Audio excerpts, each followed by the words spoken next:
उतरे। अगर मायके में भाई, मायके में भाभी, मायके के लोग अगर आपके माँ बाप का श्राद्ध नहीं करते हैं तो बेटी भी अपने माता पिता का श्राद्ध कर सकती है। उसने भी दूध पिया है अपने माता पिता का, पर वो श्राद्ध का भोजन कौन कराएगा? बेटी का पुत्र हो, बेटी की पुत्री हो, वो कराए। और नाम वो नाना नानी का ले ले, करे।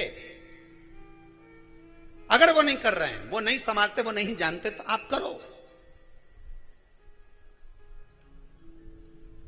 तो करे। दो भाग होते हैं।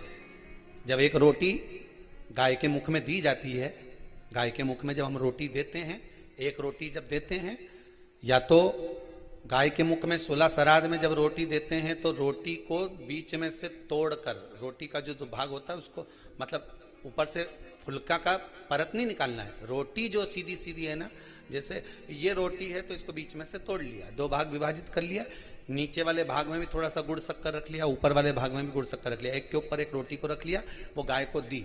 तो अपन श्राद्ध पक्ष में 2 पूड़ी का प्रमाण है कि गाय को 2 रोटी दी जाती है, कुत्ता को 2 रोटी दी जाती है। 2 पूड़ी रख के देते नहीं देते? आप लोग तो देते होगे, 2 पूड़ी के ऊपर पूड़ी रखकर, थोड़ा सा मीठा रखकर, नमकीन रखकर, कुत्ते को भी देते, 2 पूड़ी तोड़कर कागा को भी देते। 2 पूड़ी का प्रमाण कहां से आया?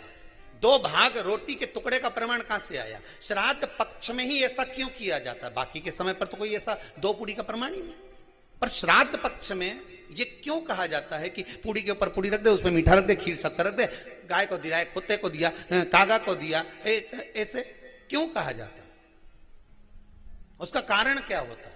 उसका केवल एक कारण है, जो नारी ने भोजन का निर्माण करा है, जो घर की बहू भोजन बनाई है, जो घर की बेटी ने भोजन बनाया है, घर की माता ने भोजन बनाया है।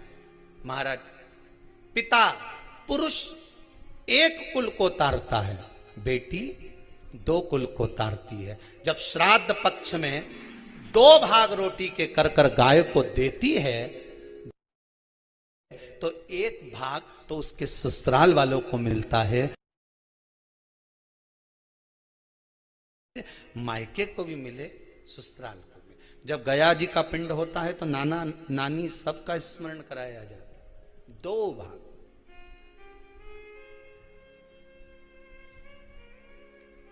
पुण्यता प्राप्त।